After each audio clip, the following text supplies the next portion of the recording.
Good morning students. आज हम class 4th में अपना चैप्टर स्टार्ट करते हैं 18।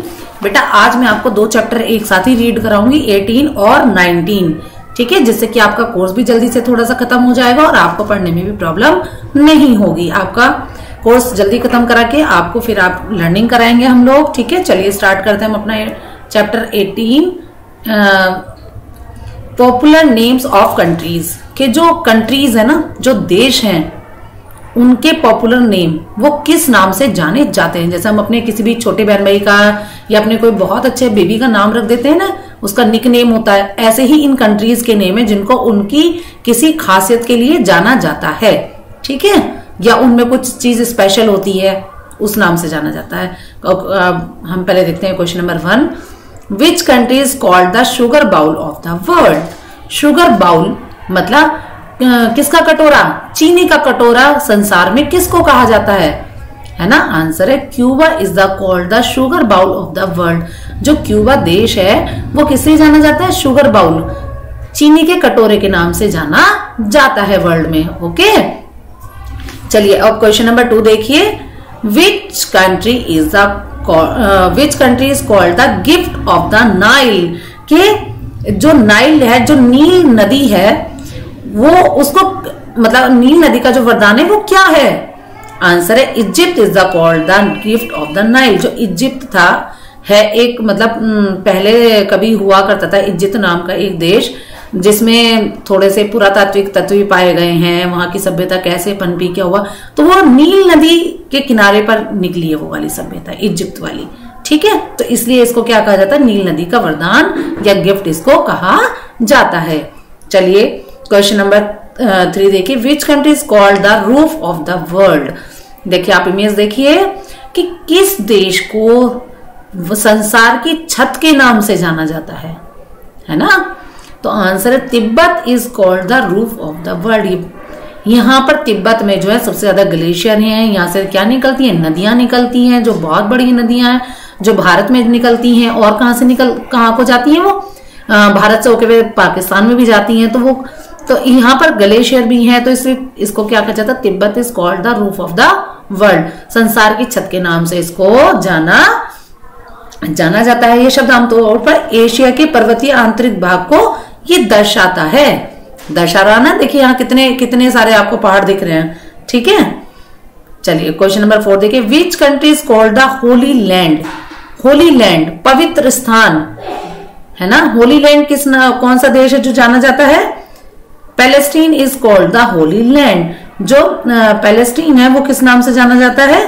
होली लैंड के नाम से जाना जाता है, पवित्र स्थान के नाम से जाना जाता है।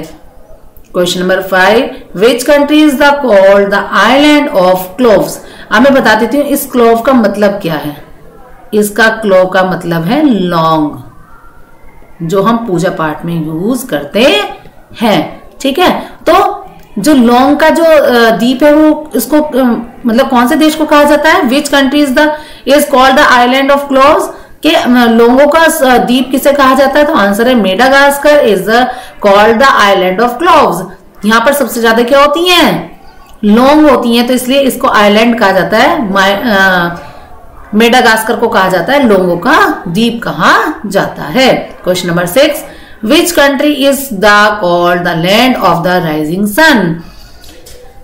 Which country, कौन सा देश है जो island of the rising sun, जो राइजिंग सन के नाम से जाना जाता है, जहां उगता हुआ सूरज के देश के नाम से जाना जाता है? आंसर है Japan is the called the land of the rising सन।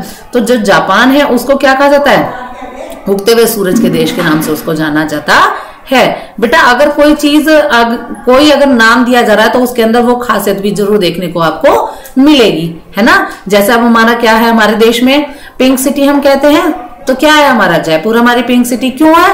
क्योंकि वहां पर हर घर पर आपको क्या मिलेगी? एक पिंक कलर की क्या मिलेगी? व्हाइट वॉश मतलब पुताई देखने को मिलेगी। वहां सब एक जैसे ही घर लगते हैं, ठीक है। तो ऐसे ही अगर आपको कोई देश के बारे में कोई आपको नॉलेज दी जा रही है और उसका कोई अलग से नाम बताया जा रहा है, तो इट मीन्स उस देश के अंदर वो वाली खासियत को पाया जाता है। चलिए अब आज हम आपका चैप्टर 19 में स्टार्ट कर देते हैं, यूनिट्स ऑफ मेजरमेंट। देखिए बेटा अब कुछ भी हम डेली यूज में चीज करते हैं, उसके कुछ मेजरमेंट्स होते हैं, लेकिन ये आपका थोड़ा साइंस से रिलेटेड है, विज्ञान से रिलेटेड है, ठीक है। तो आप इसमें बिल्कुल भी कंफ्यूज नहीं होंगे और बहुत अच्छे से समझेंगे इसको, ठीक है। चलिए क्वेश्चन नंबर 1 है, what is the unit of length. अब देखिए हम कपड़ा खरीदने जाते हैं, है ना, और कपड़े जैसी और भी चीजें बहुत सारी रिलेट होती हैं, तो उसको हम किस लेंथ में, किस मेजरमेंट में उसको हम नापते हैं, है ना। आंसर है metre is the unit of length. जो आप जैसे कपड़ा लेने गए हैं, कोई चादर लेने गए हैं, तो उसको हम क्या पूछते हैं, उसको कौन सी मीजर से नापते हैं, उसकी यूनिट है मीटर। 1 मीटर है, 2 मीटर है, 4 मीटर है, 10 मीटर है ना। मीटर के यूनिट से ही तो लेकर आते हैं हम उस कपड़े को। चलिए क्वेश्चन नंबर 2 देखिए, what is the unit of mass. अब देखिए जैसे कोई भी लिक्विड चीज है, जैसे तेल है, दूध है, वो हमारा किस उससे आता है, उसका क्या है, आंसर है kilogram is the unit of mass. जो तोल की है, जो तोल के लिए जो हम नापते हैं उसको किलोग्राम से नापते हैं। चीनी है कितने किलो है, दूध है ना, वो किसके हिसाब से लेकर आते हैं, हम किलोग्राम के हिसाब से उसको लेकर आते हैं अपने घर में, ठीक है। Question number 3, what is the unit of time. अब देखिए टाइम की भी यूनिट है ना, कि हम टाइम को कैसे देखते हैं, उसका क्या मेजरमेंट है, उसका आंसर है सेकंड।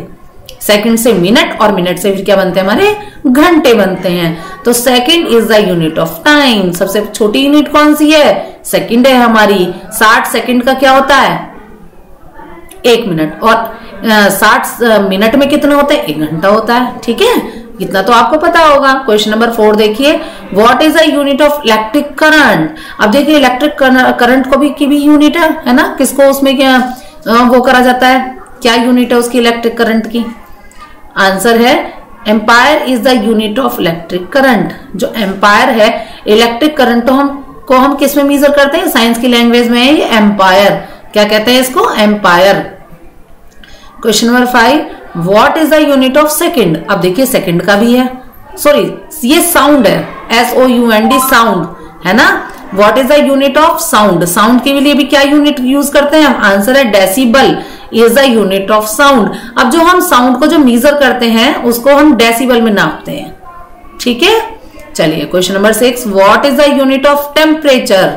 अब जो टेम्परेचर होता है, जो तापमान होता है ना, हमारी बॉडी में भी टेम्परेचर होता है, तापमान होता है। हम जहां जिस माहौल में रहते हैं वहां पर भी टेम्परेचर हाई भी होता है, डाउन भी होता है। अब देखिए ठंड चल रही है तो हमारा टेम्परेचर डाउन है ना, और लेकिन जब गर्मी आएंगी तो टेम्परेचर हाई हो जाएगा। तो ऐसी है कि ऐसी जब हम किसी भी चीज को टेम्परेचर के उसमें नापते हैं तो वो होती है kelvin is the unit of temperature, ठीक है।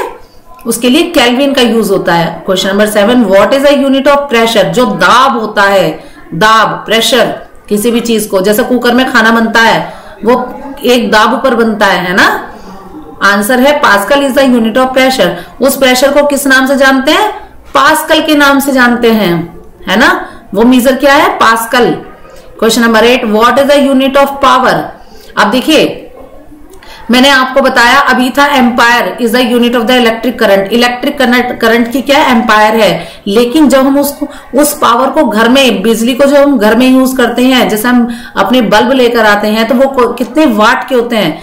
देखिए पावर हाउस में जो बिजली का होगा वो ज्यादा एम्पायर की होगी, लेकिन जैसे हमारे धीरे धीरे हमारे घर में आकर वो डिवाइड हो जाती है। हमें 250 मीटर का, है ना, 250 एम्पायर का ही जरूरी मतलब होता है हमारे घर के लिए, डेली के लिए जो हम यूज करते हैं। और उसमें जो बल्ब जलते हैं हमारे वॉट के हिसाब से आते हैं, 0 वाट का, 2 वाट का, 20 वाट का, ऐसा होता है ना सब में। तो आंसर है what is the unit of power. अब जो ये वाट है वो पावर बिजली के लिए आ जाती है, ठीक है। ये इलेक्ट्रिक करंट के लिए ampere. Question number 9, what is the unit of work. तो joule is the unit of work. अब हम किसी भी काम को करते हैं तो जो यूनिट उसके वर्क करने की जो है, जो बल है जो हम लगाते हैं, उसका मात्रक क्या है, हमारा जूल है ना। जूल के मात्रक पे हम उसको देखते हैं, नापते हैं, ठीक है। बेटा इस चैप्टर को बहुत अच्छे से दोनों को ही आप एक साथ पढ़ना। मैं दोनों के नोट्स ही आपको एक साथ बना कर दूंगी जिससे कि आपको कोई भी कंफ्यूजन ना हो, ठीक है। चलिए बेटा, थैंक यू।